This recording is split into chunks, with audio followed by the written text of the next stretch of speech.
Uh, happy April, and isn't it great to be back and to have had some sort of a break perhaps over the Easter. And we are, as usual, here and recording, and very glad to be back to welcome Theresa O'Keefe, Teresa Crew, and Aline Courtois from the universities of is Wagner and Bath and UCC, if I got that correct. I can't see everything at once.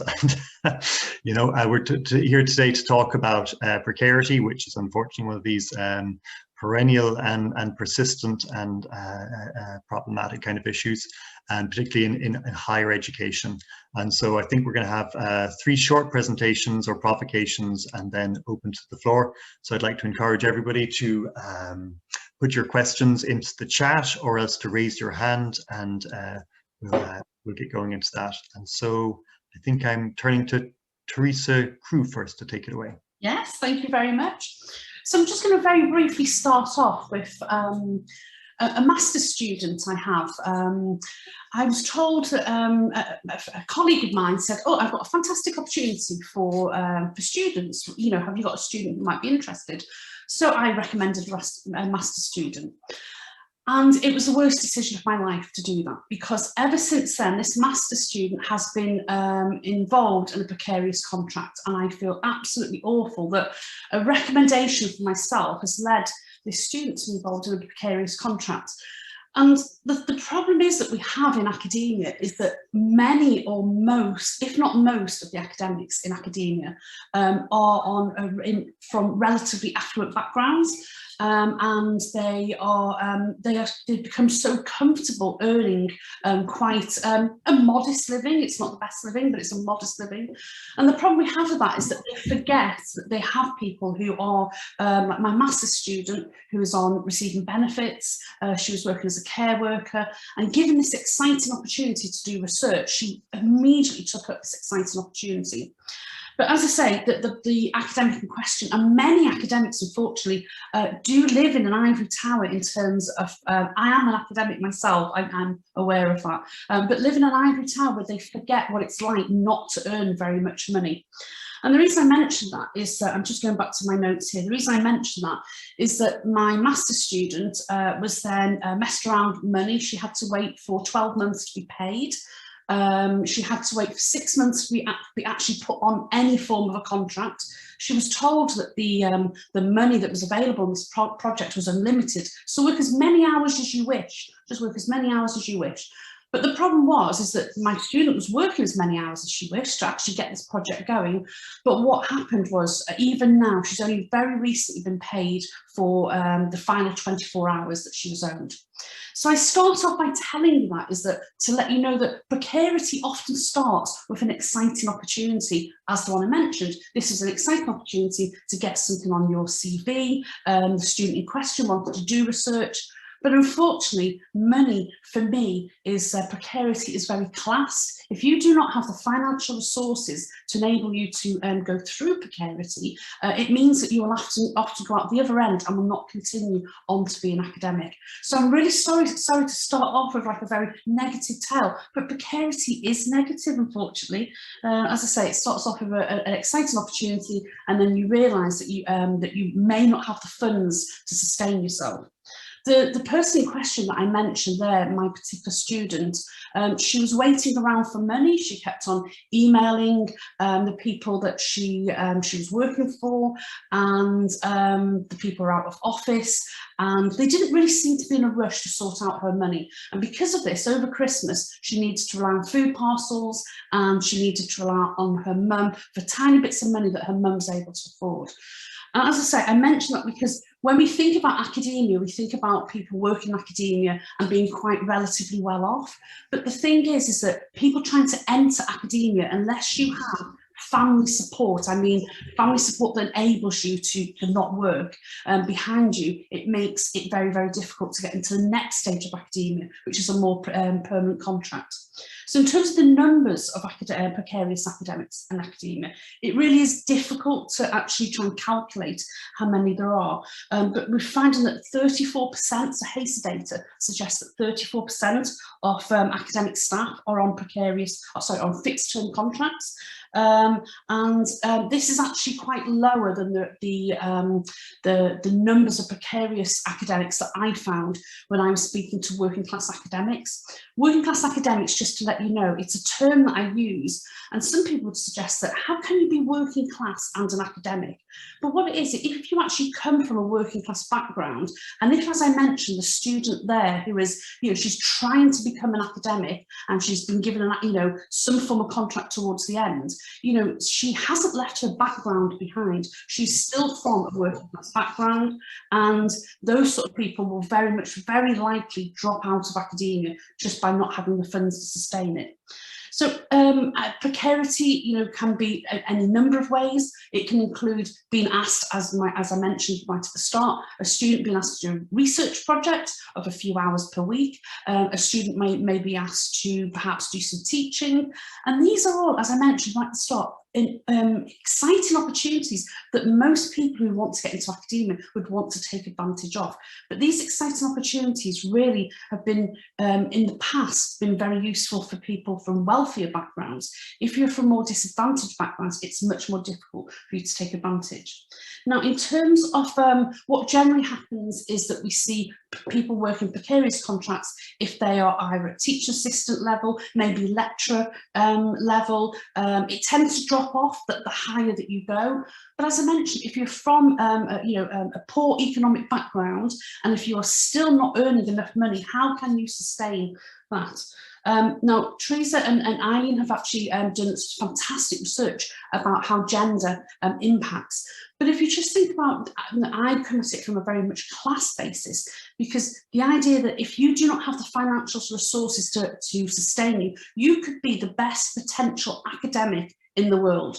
And what worries me is the amount of academics, the potential academics that have had to leave academia because they cannot sustain to be on 4 hours per week. So for instance, while you may be paid quite a lot on 4 hours per week, 4 hours per week potentially in academia works out maybe £100 per week. That is not enough to sustain you. And also the problematic aspect is that when you're normally asked to do 4 hours per week, it actually is in fact normally about 16 hours per week when you factor in preparation and when you factor in all other elements as well. So it doesn't tend to be just those 4 hours. So for instance, if you're teaching, you don't just come in, do that 1 hour and then go home, because that does sound quite good to be paid that amount for 4 hours. The problem we have as well, in terms of if you're on a low, if you're from a low socioeconomic background, it means that you would then don't feel that you're actually able to claim any benefits. The student I mentioned right at the start wasn't able to claim any benefits. She was only able to get a food parcel by being actually in dire need. And unfortunately, when she relied on her mother was actually on benefits. So this is this vicious cycle, this poor student who has all the academic potential to be an academic, unfortunately is being pushed out of academia. So I think that's how I'm going to start, and I will now pass over to Teresa and Aline, if that's okay. And I'm welcome to answer any more questions as well, obviously.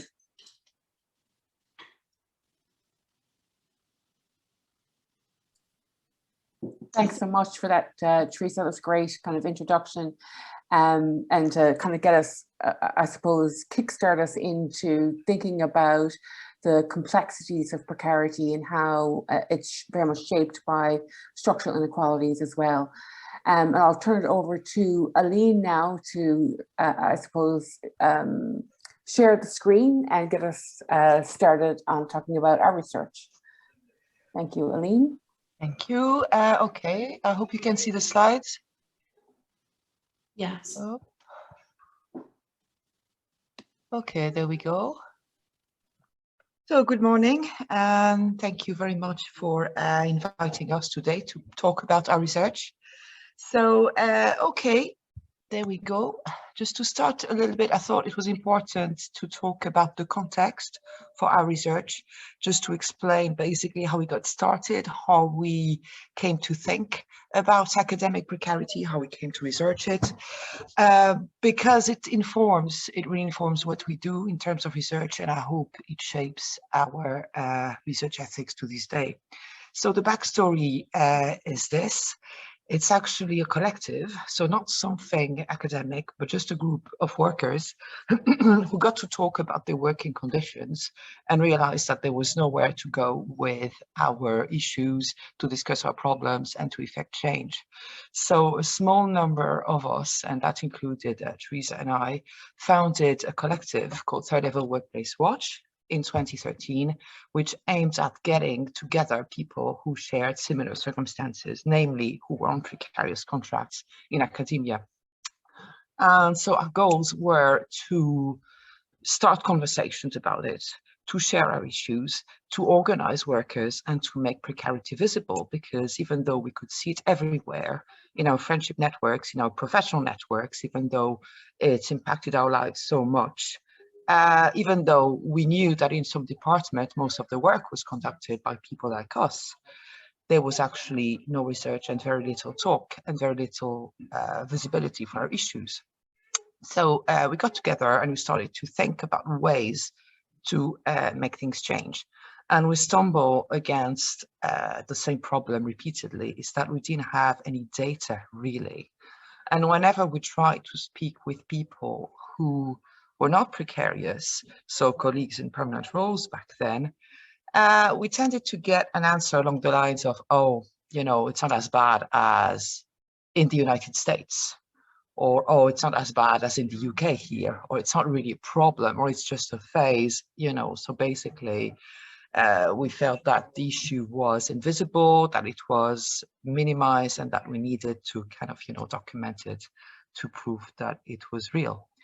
And that's how we got started with the idea of doing outreach. Okay, if not research, but at least at the beginning, it was the idea of outreach to kind of help organize people to connect as well with other struggles that were important in the sector, and to try and do something about the kind of silences around casualization and the widespread exploitation that we could see. So the very first phase was well, already 7 years ago. So it was, as I said, an outreach project, and it was not really something that was conceived of as proper scientific research. I mean, we did that without institutional support, without funding, of course. We didn't put in an ethics application because we were not even in those systems at the time. That we were very we started from a very, very marginal position. And our aim was really to connect to people, okay, to gather some information, but to connect to people, to reach out and to try and, you know, again, start a group to talk about the issues. And we were very surprised with the response. So we got some help in circulating it with one union in particular, but also through social networks. And we're very surprised to get like a huge number of responses, which, you know, gave us an idea of the urgency of the situation, say. So that was the first phase. And we're continuing today with a new project, which is more interested in one particular category of precarious academics, those who are, we think, the most invisible and the least talked about. So those who have been stuck for a number of years in precarious roles. Because often when you talk about academic precarity, what comes to mind now, and which is great and it's a huge issue, it's postdoctoral workers who are usually hourly paid, paid very, very little for the work they do. And that's a really huge issue. And it's great to see that also they're organizing in different workplaces, including UCC. So you have groups of postgraduate workers doing great work. But it kind of, we had the feeling that there was, you know, like the people who had PhDs, who maybe had PhDs for years or decades and were still doing this kind of work, were really invisible and that very little was known about their circumstances or issues. So that's what's the motivation for the project we are doing now, which is ongoing and which is in-depth interviews rather than a questionnaire. So very quickly, I'll talk about what the first phase, the results of the first phase, and Teresa will then talk about what we're doing at the moment. So the Outreach project gave us an idea of what casualization looked like in Ireland, and these are just a few things. It showed that it was gendered, namely women tended to be trapped in the most tenuous forms of precarious works. So for example, hourly paid versus multi-year contracts, and for longer.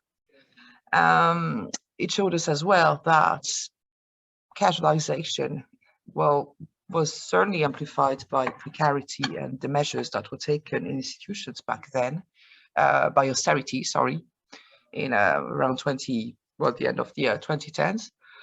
But also it showed us that it really was entrenched and embedded and pre-existed the crisis, because we had people who had been struggling for, in some cases, over 20 years, okay, in their circumstances. So, I mean, their journey had started before the crisis. So it was normalized, it was used across institutions, across programs, to a really large extent. Whole programs, in some cases, were staffed by people without permanent contracts.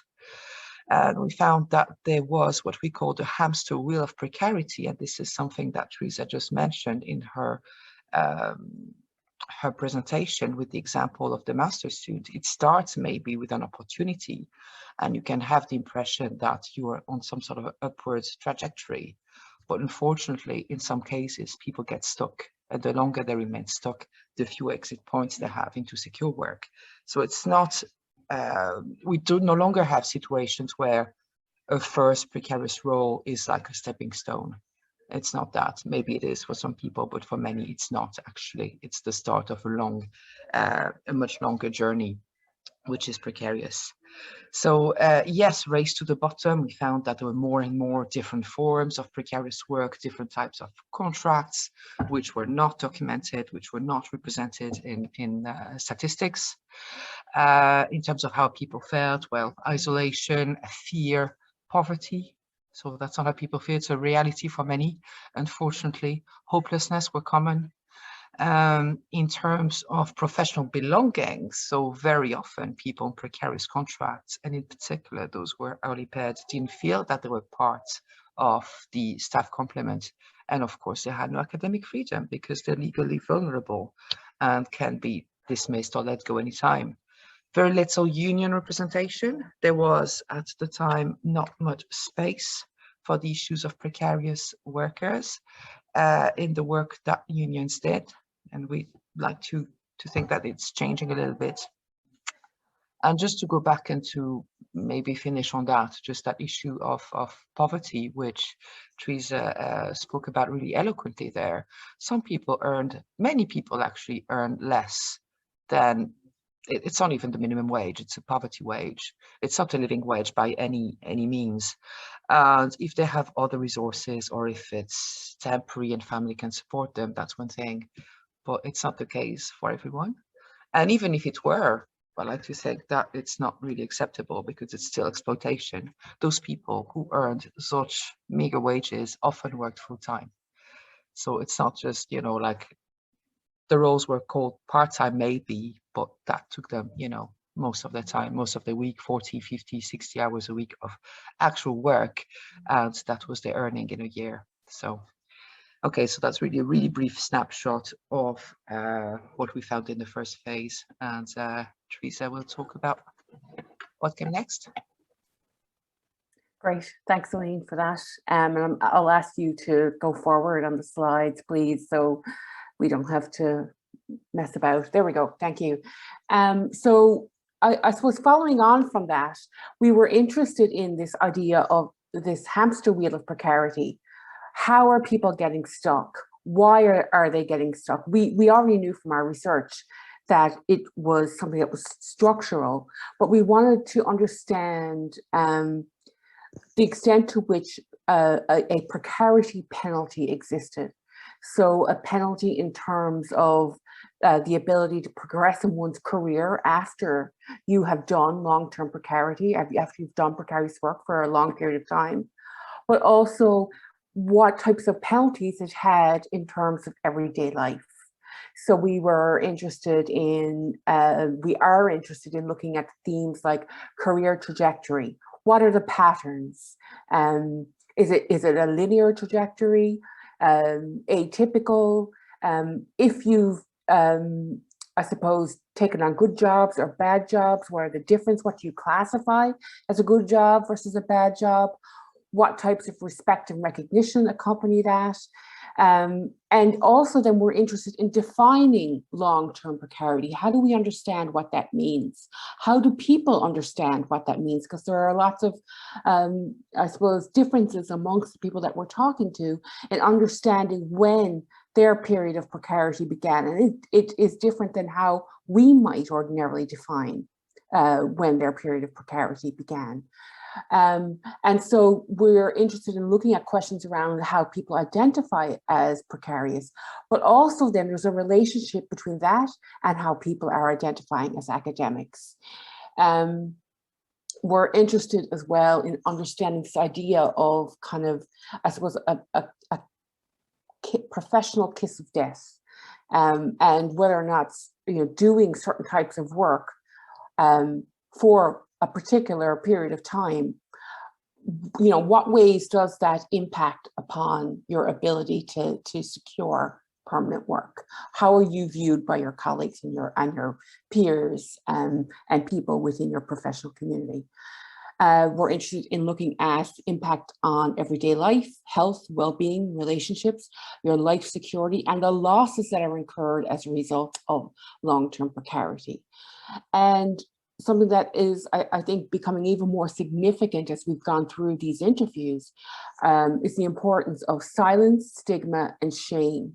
Institutional silences, the silences amongst workers themselves who cannot speak out, silences from unions, the indignities that people endure in the workplace, but then outside as well, that relate to their precarious condition and risk too. And we're also looking into the future and asking people about their sense of hopefulness or hopelessness, and whether or not they can imagine exiting academia and why that might be so difficult. And what we found, very preliminary, if I'll ask Aline to go ahead to the next slide, please. As I said, we're still doing interviews, so our reflections here are essentially just, they're not very structured. They're immediate reactions to the data that we've been collecting. So overwhelmingly, I suppose, silence, stigma, and shame are the things that are coming to the fore repeatedly, that these are mechanisms that reinforce the process of precarization. People can talk about precarity in the workplace. You know, HR doesn't allow us to talk about precarity. The institutional silence, the universities do not take a position on precarity. The IUA doesn't take a position on precarity. So there are those silences. There are silences as well in terms of how, I mean, overwhelmingly, people keep telling us that they can't speak out. They are afraid of speaking out.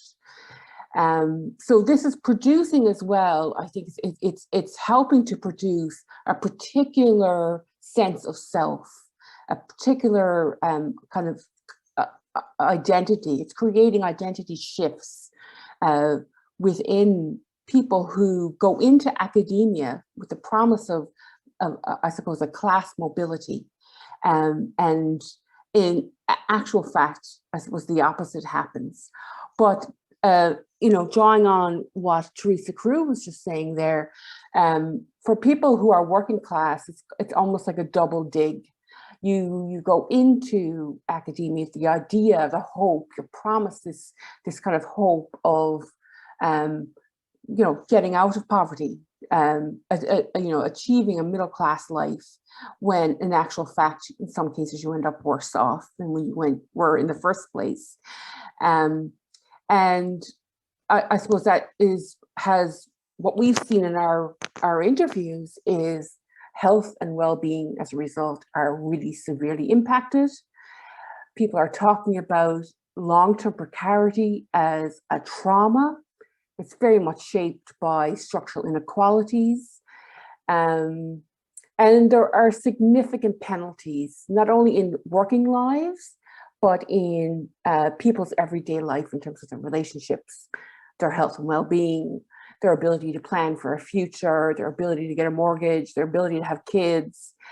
And I suppose what we're coming to as a conclusion really is that even identifying as precarious in and of itself is a radical act. And I suppose, Aline, thank you. This is forcing us to ask questions, and this is where we'd like to lead into now in terms of a discussion. And we want to ask, we are asking ourselves, what is new? Well, the idea of precarious work itself is not new, even though it's talked about like it's this new thing. You know, it's a kind of this buzzword, but it's always been a feature of capitalism. It has work that has been traditionally done by women and migrants. Leah Vasco has written some really good stuff around this. Precarity has been a long-time feature of the university workplace. It's not new, though attention to academic precarity is somewhat new. And it's perceived as a crisis because it's affecting more privileged sectors of society like academia. But I suppose something that we know even less about, and this is what myself and Aline are looking at, is that casualization and the precarization of academic work is reshaping academic labor in particular ways and creating what we're seeing as kind of a series of non-traditional academic identities and non-traditional ways of being an academic that is, I suppose, transforming the nature of the profession in and of itself, to deprofessionalization, so on and so forth. I won't get into that, I don't have time. Still though, HEIs do not document precarious work properly. And also, despite mechanisms within the Athena Swan system, the Athena Swan Gender and Race Equality Charter, the literature within that is still not speaking to or going back to precarity as a way of tackling structural inequalities within the university. And that is new, I suppose, and problematic. And just finally, Aline, if you could go ahead, please. Thank you.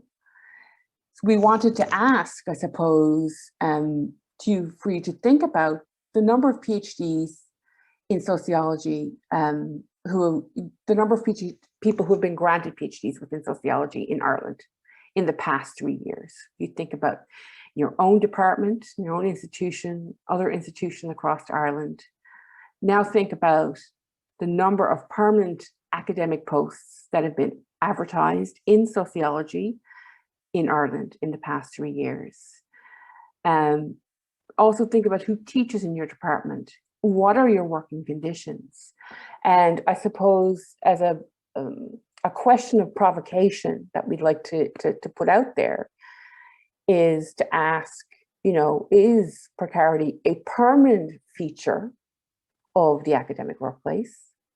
And if not, kind of what can be done? So that's where we'd like to leave it and start kind of a conversation around that. And we had initially planned to do kind of a bit of a roundtable, but I think we've gone over a little bit, and it might be useful for us to maybe throw it open and see what people have to think about those two, I suppose, provocative questions. Sure. Thanks to all of you, Teresa and Aline. We have questions already and hands up here, so it's very hard to do a roundtable and that sort of free flowing. So we'll just turn over to Jordan with the first question, and then Zach, and if people want to put questions into the chat or raise the hand, and we'll get round to you in a stack, I guess. With the world of Zoom, it's hard to do anything else. Jordan. Hey lads, Barry. just want to say thanks first and foremost. I think a lot of your work over the last year or so at PhD has been really helpful, I think, for my own research and kind of understanding my own experience of just myself in academia. Kind of going back to what kind of Teresa had been saying at the start, kind of what kind of jogged the question just about, you know, the perception of academics being well off or being secure. I think it's something I have to like kind of talk through with my family every so often, that I'm not minted, that I'm kind of essentially receiving kind of below minimum wage and stuff like that on the stipend at the moment. And I just found it was interesting that, you know, I jumped from doing kind of youth and community work, kind of going on what Teresa was saying, because there was a really exciting opportunity that had jumped up in academia, and it was always somewhere that I wanted to kind of take my career, because my perception of it was that it was, you know, secure and comfortable, and being from kind of a working class background, family are kind of pretty much based on, you know, precarious work. There's something almost elusive about, you know, getting to that type of work or that type of career. So I think since starting the PhD, I think there's a lot of crossover between my own research and I kind of read around the realities of what academia is in terms of precarity. You know, how people can get stuck in kind of different structures based on their own identity and things like that. So for myself, I'm already kind of considering alternatives.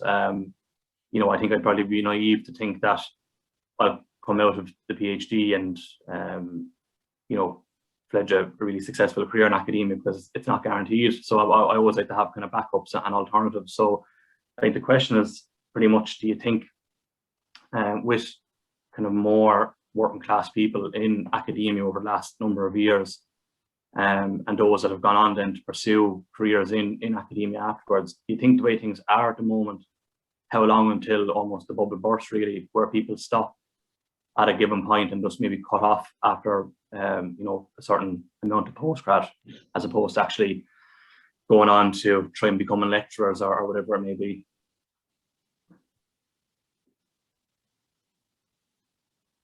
Yeah, I can certainly go towards answering that, Jordan. And I think what concerns me is straight away that that you're feeling that perhaps that this might not be a career for you, and we're going to lose somebody really good. I've spoken to you before, Jordan, and this is my concern: is that we always think about we only want the best and the brightest, but if some people are already having to think about leaving academia because due to financial concerns, we're clearly not going to get the best and brightest.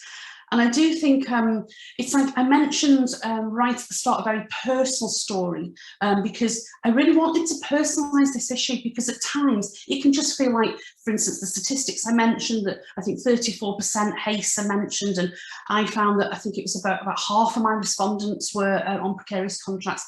But that really doesn't personalise it, and it's just little things that when I've had people work for me before, and I remember that because the money hadn't been put in on time, I ended up paying them out of my pocket, and my partner went absolutely berserk at the time, because obviously I can't afford to do that every month.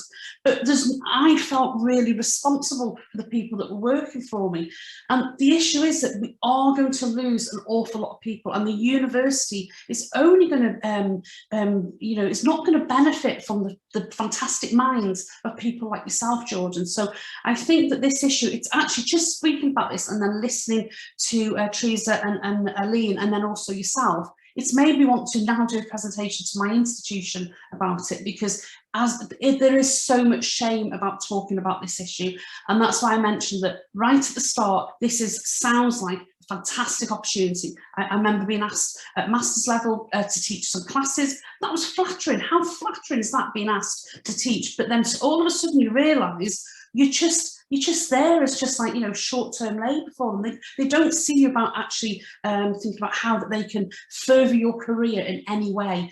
And so I really feel that we need to be loud and proud about and talking about this particular issue, and shaming the institution rather than, the people on the other end of precarity feeling shamed. So yeah, that's how I'd answer that.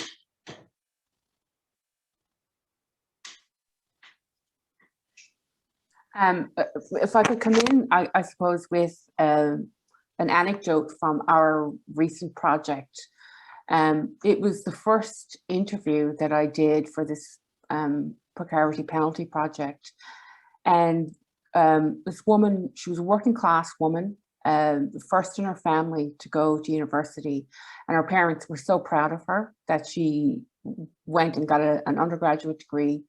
She was promised, you know, like, you know, all these kind of beautiful things at the end of the rainbow if she kind of went on to do a PhD, you know. And they're subtle promises, you know, walking into a professor's office and seeing wall-to-wall books and so on and so forth. And you know, the dream that anybody who goes in usually into a PhD has at the end of it is, you know, a secure job, being able to do the work that you love to do. And so for her, investing into and doing a PhD, you know, there was a huge amount of risk involved in doing that. And she graduated, was given hourly paid work, couldn't pay the bills. She was living at home with her parents, but she had so much shame within her institution, but mostly within her personal life, because she was working class and working in this university. You know, all of her friends and her family thought she had this great job. Oh my God, she's working at this, you know, I won't name the university, working at this university. She's a lecturer, and she couldn't pay for her petrol to go to her classes. You know, she got a postdoc position, and the person, the PI on the project, it was due to start in January, but the PI said to her, "I hope you don't have any plans over the Christmas break." And it was, I mean, that the pay was atrocious. And she quit the job. She wouldn't take it. She said, "I can't do this. I can't afford to commute. I'm not going to get paid. There's no career progression here. I'm trapped." But she went and used to travel into work, into the parking lot of the university in Dublin, not tell her family or her friends that she was unemployed. And she'd sit there all day crying in her car because she was too ashamed to admit that she did not get the ideal kind of permanent post or even just secure work where she could pay the bills.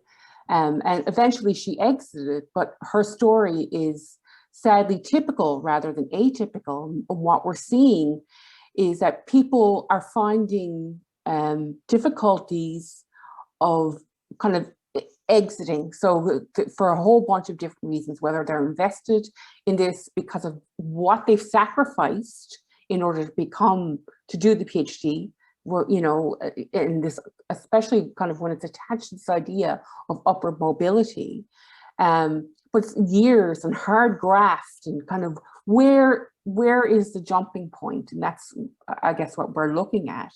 And where do you jump to? After you've done a PhD, you have a very specialized training. Where do you jump to? And she's gone off and working now in the civil service. But again, that's not an easy transition either. So if you leave, where do you go as well? So just, and that is not a very hopeful answer for you, Jordan, but it is, I suppose, some of the red flags there too. Thanks, Billy. A question from Zach Roach and then John O'Brien with the hand up there. Zach, are you there? Yeah, my mic on? Yeah. Okay, cool. So thank you very much for the talk. I thought it was really, really interesting, and it's something quite near and dear to my heart, because I know a lot of very precarious PhDs, people who are at my previous institution, and I'm not there anymore, and I think about them and what they're dealing with often. And I've actually recently been contacted by them asking me about advice for how to apply for postdocs, since, you know, I'm at that stage and they're advancing to that stage, and you see the wheel turning with time. I suppose I just have a general kind of a question, which is typically when you talk about this kind of thing, or when I try to talk about it, what I hear from permanent people with permanent jobs is a kind of a put your time in perspective, you know, like everybody has to do this and it's just part of the process, and it's always been the same way, and there's no real way to reconstruct or escape from it. It's just, you have to build up your base of knowledge and experience and wisdom and all the rest of it. And if you do that, then you will build to a certain critical mass, and then you get the kind of permanent job. And I don't know, like for me, it's just kind of peculiar, because I know I was taught by a couple of lecturers who had master's degrees and have permanent jobs. And the idea that that would be realistically achievable these days just doesn't seem very feasible to me, and not very realistic. So yeah, my question, I suppose, is what do you think of that perspective, that you just have to put enough time in, and then things will work out for you? Thank you so much for that comment, because that was actually something I spoke to one of my colleagues about. I mentioned about precarity to one of my colleagues. Now, I should say that Bangor, and I'm not trying to defend my institution, Bangor in no way is a terrible institution in comparison to others. It's just typical. And my colleague actually said the exact thing. Everybody has to do this. This is the way it is. Well, I was told. I made a note of this, but what concerned me that when she said this is that it may have been the way it was before, but this is when you had typically people doing PhDs, getting to PhD level when they were from quite advantaged backgrounds. So the reason I focus on class and, you know, socioeconomic status is because that's fine if you have a family background behind you that can sustain you to be able to, like for instance, take a gap year and write all these publications to put yourself forward to a better institution. But if you've already gone through university as somebody from a working class background, so you've struggled to get through university in terms of money, and it might feel like the holy grail that once you actually then get asked to do this sort of work. I do worry if that it is correct that everybody has to do this, but I don't think that universities are supposed to be protecting and supporting working class students, and they don't. This is just another example of where they don't, and it is really worrying. And you mentioned about permanent staff. I'm actually on a permanent contract, and I should just say this. I'm on a permanent contract, but our institution is yet again, for the 4th year running, actually we're on redundancy notice yet again. And it all started once I became permanent, so I don't know if I'm the jinx or something like that.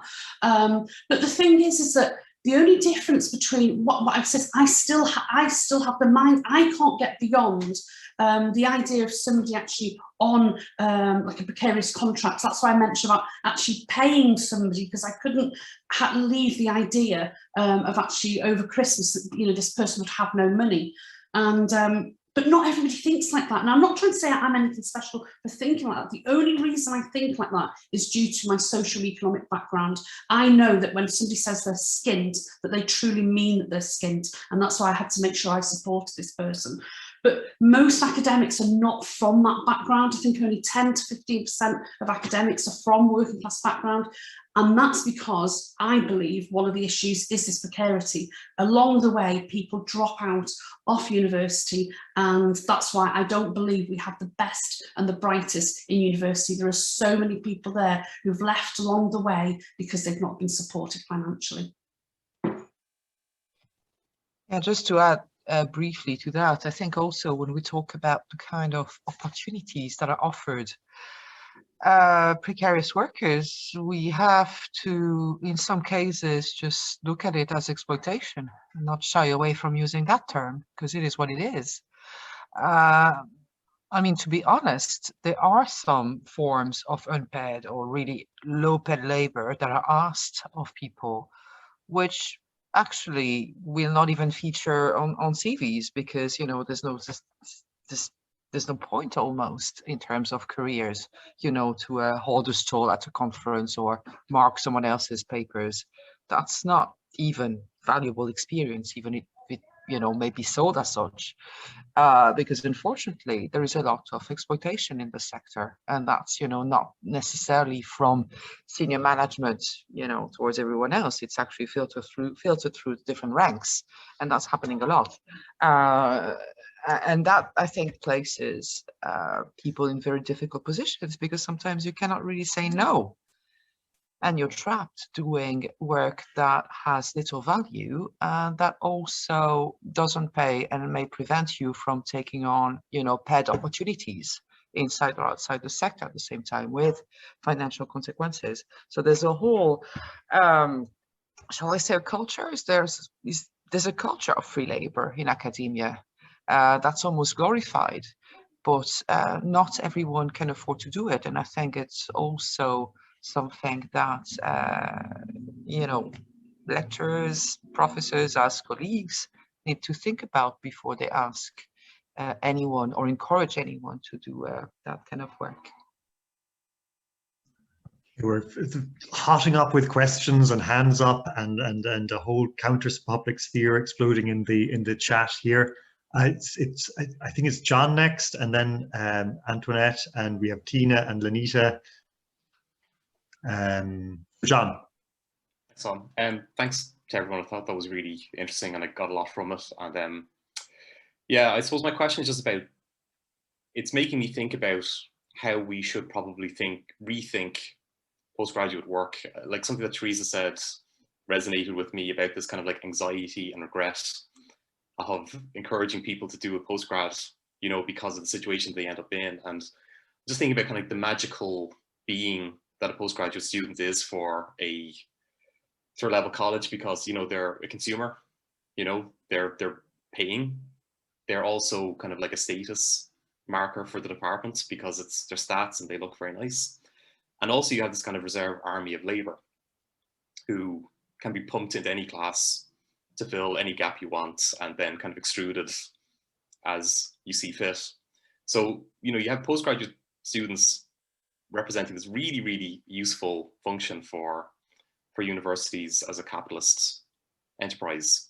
And yeah, that resonated with me. But then it made me think about another dimension to it as well, which is like this kind of new mantra where you say to postgraduates, you're not going to get a job in academia. This is absolutely not going to happen. So you do this, and therefore you have to be thinking about, you know, the external world, and you have to think about the jobs market and everything.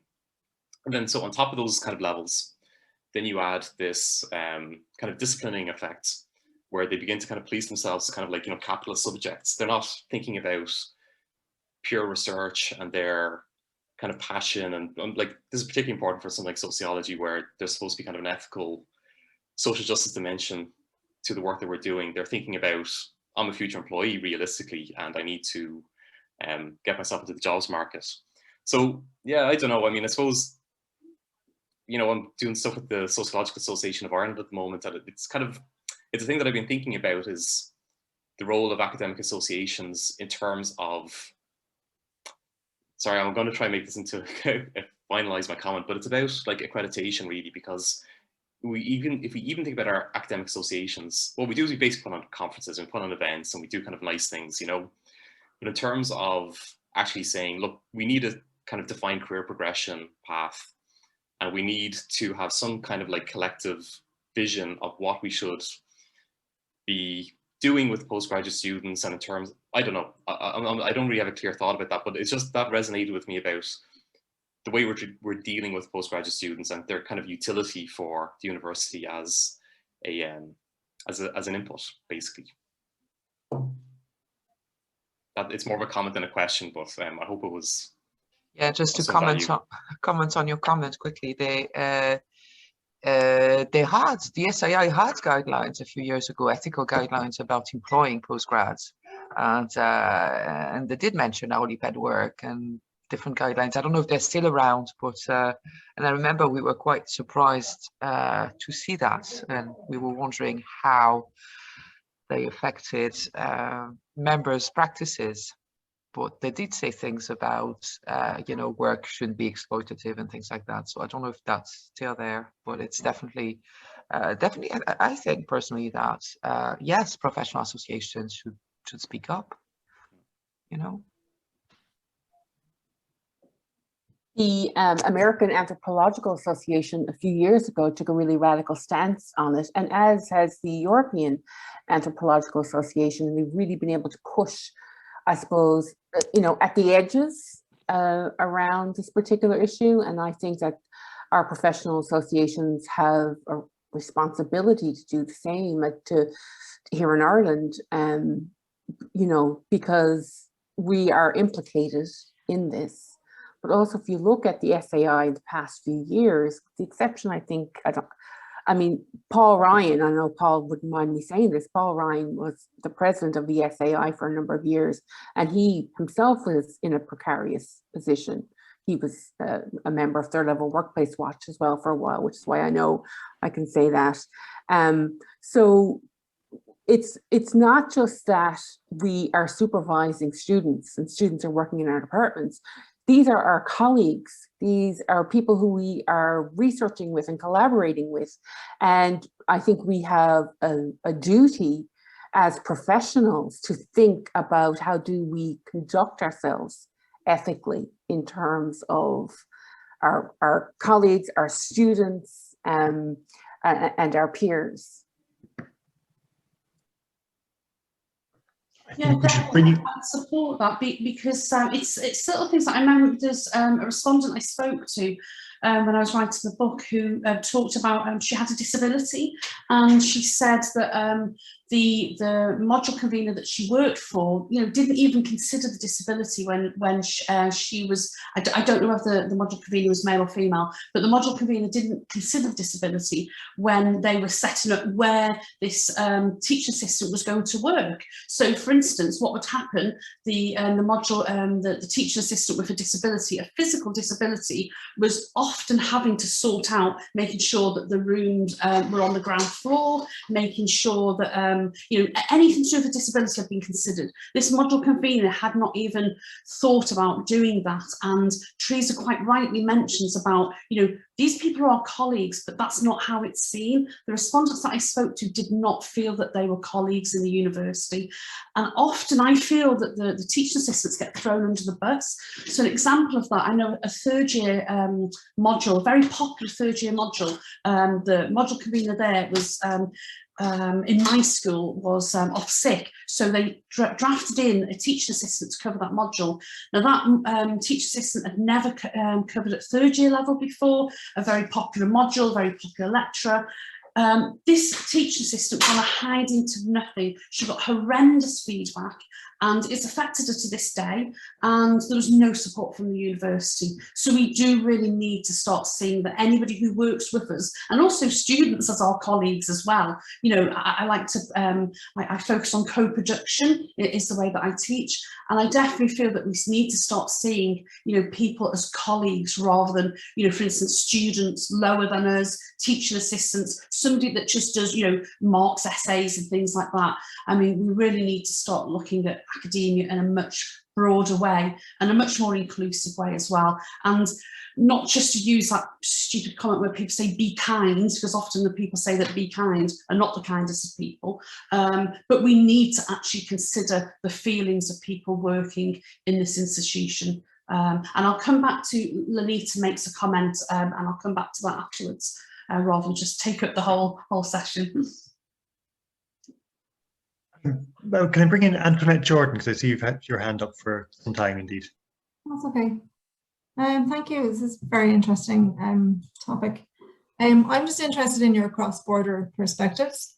So I've been a student in both Ireland and in the UK in England, and also I've worked in institutes in Ireland and in London, and I really noticed a difference in the UK. I remember being a student, and I remember in the first week, it suddenly hit me, this is a business and I'm just a number. And I never really felt that in Ireland, but at that stage I'd committed to the year. Then I discovered, international students were not eligible for the grants that other people were getting and things like that. But yeah, a really different experience. I could really see the business side of it. Then when I worked on a project, so a short-term contract on a project in the UK, and then we saw the academic staff were reviewed, and just their production, their number of teaching hours, their outputs, their grant income was all reviewed, and several lecturers were just fired just like that. Everyone lived in fear of the ref. It was a very tense situation. So just wondering, with your UK and Irish perspectives, could you give a sense of the difference of the two systems? Do you feel like Irish universities are not as fully neoliberal as the UK, or what's your sense of that? I really felt a difference, both as a student and as a worker in both countries.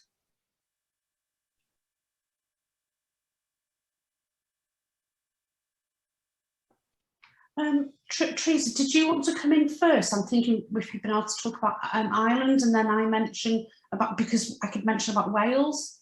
Well, I was actually going to let Aline take this, because I mean, this is something myself and Aline basically talk about every day. But I think she's probably better positioned because she's worked in both to speak to it. So you want to go ahead, Teresa, and then maybe Aline can jump in? Well, I did notice a comparison between England and Wales when I was interviewing people. I felt that the system is very, it's neoliberal in both.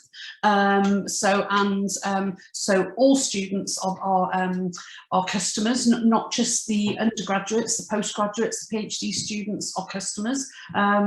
Although the PhD students don't always get treated as customers in quite the same manner.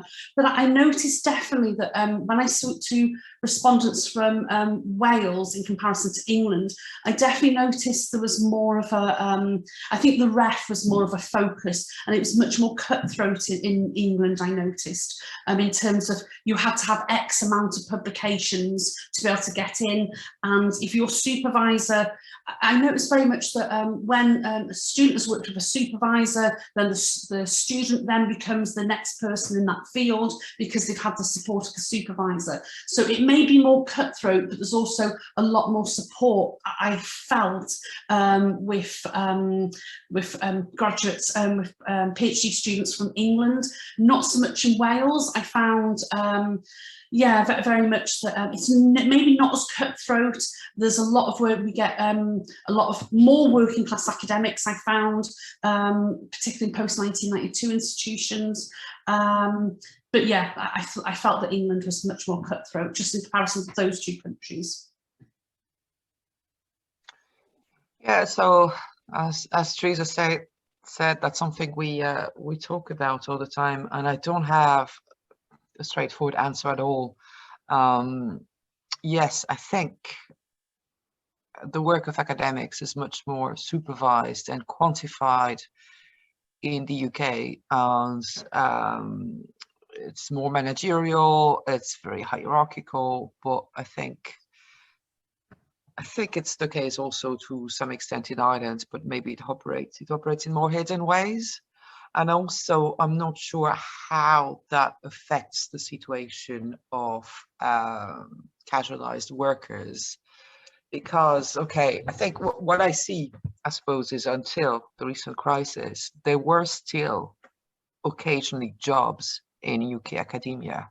And also because of the whole, big project culture and funding, I had the impression that they were kind of, multi-year, full-time work opportunities more than they would be in Ireland, and that perhaps Ireland relies more on hourly paid work for teaching compared to the UK, but it's really, really hard to find out if that's the case or not because of the way data is collected.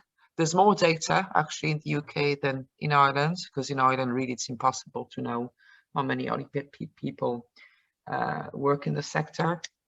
So yeah, no, sorry, I don't really have actually an answer at all to that question. I do think, yes, the UK has come much further in terms of managerialism, really rigid governance structures, surveillance, quantification of academic work, but how that links to casualization and its extent and its nature and what it looks like, I'm not sure at this stage, really.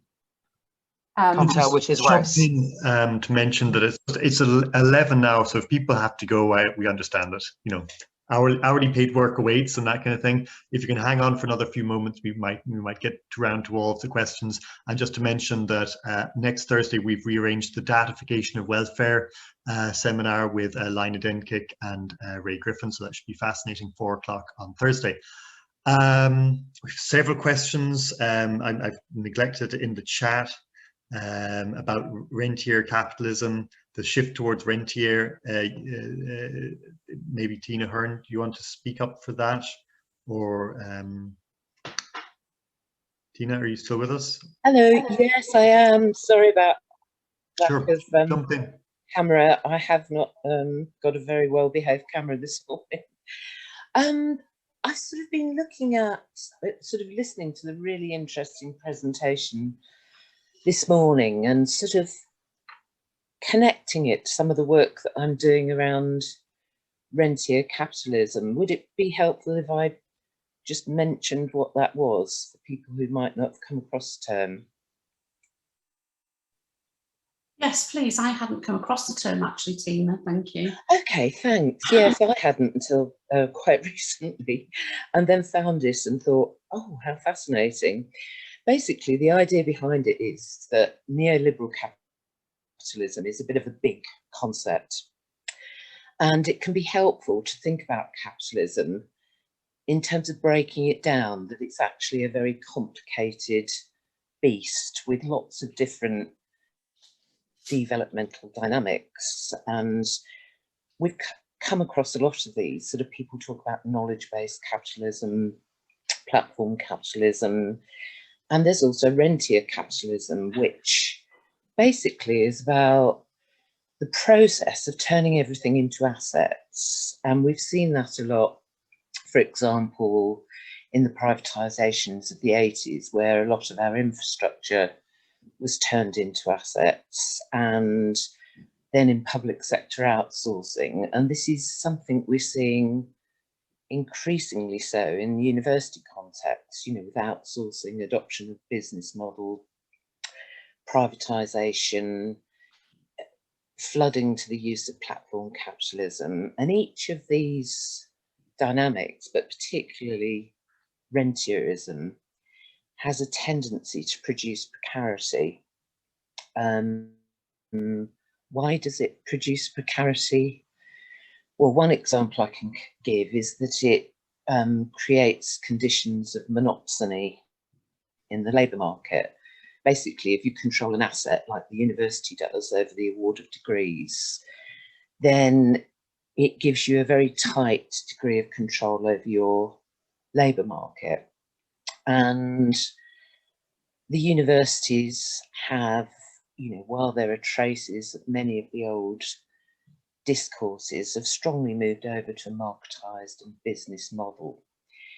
And so looking at those sort of dynamics, and I could natter on about this for ages, yes, there will be increasing types of precarity. One interesting thing that I think, again, your presentation made me think about was that each of these types of developmental dynamics, if you take a differentiated concept of capitalism, produces different types of classing, and rentier forms of classing within universities and to an extent digital platform classing produce very interesting and different types of experiences for the people on the end of it. And I speak as somebody who, you know, was on a precarious contract for some time. And so I'm sort of really sharing these thoughts off the top of my head, really, and thinking how interesting. And I suppose one further note is that I take the notion of differentiated capitalism from some interesting thinkers, including Eugene Holland and a whole raft of others. But I just thought those might be interesting thoughts to share. I think what I'd add, Tina, is the only thing I'd be able to add there is that I did notice that most of my respondents who were on precarious contracts were not able to own their own home. So it is going to have an effect there, you know, as in how are you going to be able to put down for a mortgage if, for instance, you know, between the both of you, you're on a couple of hours per week, or mind you, a lot of my respondents did have partners in academia. So yeah, I can see that, you know, how can you put yourself forward for a mortgage if you're on, you know, so little, and also insecure, because respondents would be, you know, working on different modules one year and then the next year without any, you know, notice be not working on those modules, and there'd be no reason given, and there'd be no recourse as well to that. So that's all I could add there. I'm sorry, Tina. I think that's a really interesting point, Teresa, because the thing with rentier capitalism, it means the assetization of things, stuff, and housing. We've seen a massive appropriation of private sector housing by private landlords, and rents have gone up and up and up. And, various strategies of assetization by the government have, put housing out of the reach of people. And so all those sort of threads of dynamics come together. So I think people's experiences of not being able to afford houses is a really important component of that jigsaw. So that's a really helpful observation. Thank you.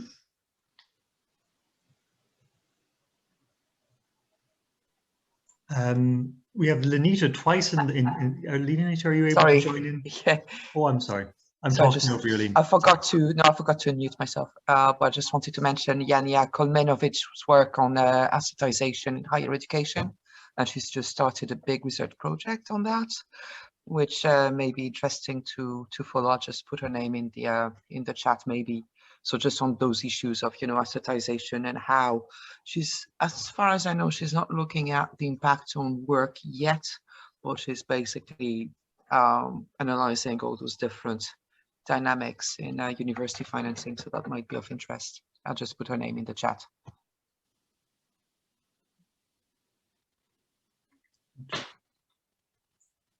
Brilliant, thanks. We're sort of moving towards the end, but I realize I haven't been able to bring in Lenita. Are you still with us, or would you like to? Yeah, I'm here, Tom, but I don't know. I think I had the questions there, and they're kind of maybe timey-wise, they're not the best position, but if people want to respond to it, I'd be grateful. Yeah. Yeah, I can ask my question. Thank you very much for that, Lisa. Yes, I was actually being sarcastic with the idea that, the very fact that we have a funnel system within, people taking a PhD and then being funneled out of academia means that we don't have the best and the brightest. So I was not in any, that is actually my critique of that. We can't, but universities are supposed to have the best and the brightest. That is the idea behind universities, that we are producing those, but my argument is we're not. And when I say academic potential, as in what I mean is that any chance of actually having an academic career in academia from the research that I did is hampered so much by how much financial resources that you have available to you. So yes, so I would argue completely against that. I don't believe I'm reproducing those elitist ideas, because I'm arguing against that. Does that answer what the question was?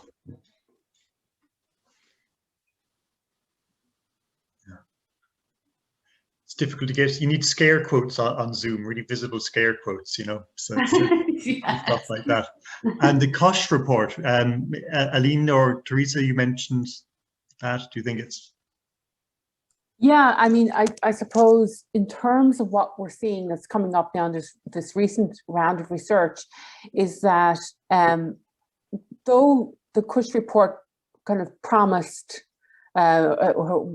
instigated that two successive years, two contracts, two successive years of fixed term work would entitle you for the most part to a contract of indefinite duration. What we're seeing in practice is that whereas before the universities didn't quite know how to protect themselves, shall we say, against claims around CIDs. Now they have better strategies to do so. And the best strategy in which they're doing so is a specified purpose contract.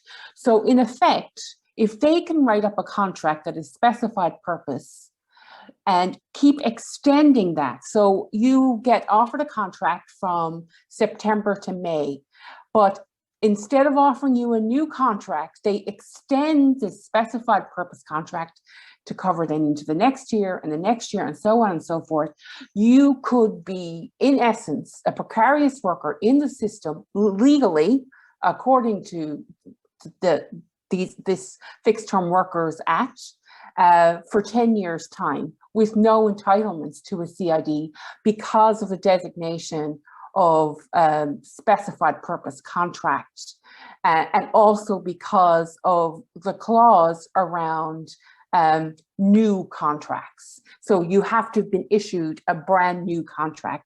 And universities now, because of the tightening that has taken place around this, are much more able to exploit that to their own advantage. That's what we're seeing. That's just one way. I don't know, Aline, if you wanted to add to that. No, I think you've summed it up well. And again, also, there's just the fact that, you know, cases like that need union support. And unions have limited resources. And they have to, well, they decide to privilege the kind of cases that are more likely, you know, to be won. And that leaves out whole categories of people who actually are entitled to nothing by law. Mm-hmm. And that's something, I mean, it's good that, you know, there are some entitlements, even if they have to be fought for, but like hourly paid workers have no rights. And there's very little unions can do about it in the present circumstances. And that fits in well then to Antoinette's question, I think, around neoliberalism in Ireland, in Irish academia. And one of the ways in which I think it's had a particular nefarious kind of effect here is the complete disempowerment of trade unions, and the fact that trade unions, especially in relation to academia, they've no real ability to actually challenge precarity. And in some, I suppose, we've made the case with very little interest in doing so on particular occasions. So that's one particular peculiarity here, I think, as well. Can we take, I think this probably have to be our last question, but to just bring Doris in at the end there. Doris? Oh yeah, I've had loads of thoughts on it all, but just when you said about specified purpose posts, it rang a bell for me, because I used to work in the HSE, and so, you know, specified purpose versus permanent posts, it's like constantly all these panels, etc. But it's very well, it's mostly very kind of upfront about what's going on. You know, you do your interview, you get a panel number, and then if the job comes up and you're at the top of that panel, you get the job. So it's quite clear cut. But what's interesting to me is that within the HSE, say I was a speech therapist, managers fight for permanent posts, and managers and SLTs and the unions or whatever, they're in it together to make, this is what it seemed like to me anyway, and I mean, I wouldn't be a big fan of the HSE in general, but the manager level, because they're like discipline specific, they fought tooth and nail for permanent posts, and they were way more common than specified purpose posts. And you'd see it because everyone gets sent the list of emails what the job openings are. So it's just so much more transparent. So it just yeah, it just adds to maybe that idea that if the unions / management, whatever, aren't all in it together, it just makes it more and more cloak and dagger and not good.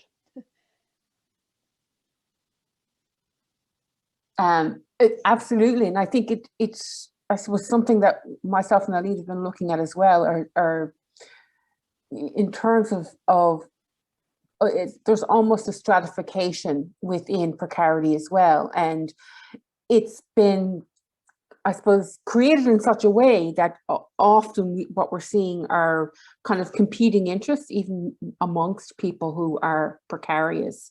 And so it makes it really difficult then, I suppose, to organize, and for trade unions even to think about, I suppose, you know, negotiating with employers, because we would go back to your point there, Doris, about 265 to mark an essay.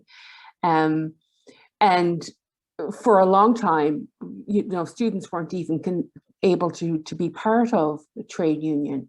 So there is, I suppose, there's 1,000,001 questions and issues that arise in relation to precarity, that are manifested as a result of these hierarchical, unequal, exploitative structures within the university system, that it's a kind of a question of what do you prioritize, how do you prioritize it, and when, I suppose. So while that system sounds nice and lovely and ideal, at the other end, we have people who are doing free labor within the institution and can't kind of survive, you know, their mental health is in crisis and so on and so forth. So I guess that just for me, it begs the question of what do we prioritize? Where do we kind of begin? Yeah, and just to respond to that as well, I think your points from all of you about like being peers with your postgrad students, and that is just important too, that just that mentoring idea to let people know that like this isn't good enough or okay or whatever, because people are so grateful to be where they are maybe, and grateful to have whatever pittance that they get for different things, and you know, maybe not wanting to be, you know, I don't know, putting their head above the parapet type idea. It's important to have that leadership from, you know, your mentors, etc. So thank you. I've realized that I've missed Ariana's question. Ariana, are you still with us? Just for one more slide about alternative spaces for sharing knowledge. And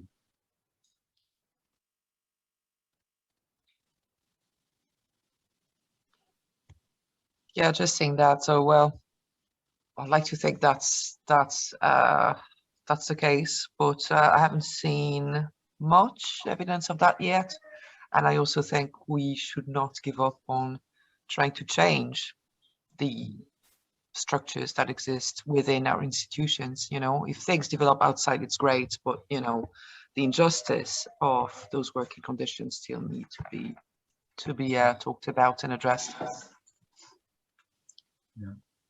Okay, I'm going to be a good host or a bad host and bring things to the end, or at any rate, I'd like to thank all of our guests today, Teresa, and Aline, and to all of the people who participated, and for your questions, and for listening, and the possibilities of doing things differently. There's a great quote in that essay where precarity seems like the longest job interview ever, and it's very interesting. You know, it's like, well, is it a state or is it a long job interview? And we're all hoping to escape it and to talk about it as a reality rather than something that's going to be escaped by the lucky few or something is so politically important. So I think drawing attention to that and the way we talk about precarity, as provocatively stated, is so important. But that's all we have time to do today, and all we will achieve. So thank you all very much. We'll see you next Thursday at 4 for those of you who can make it. Thanks very much. Thank you very much. Thank you. Thank you. Bye.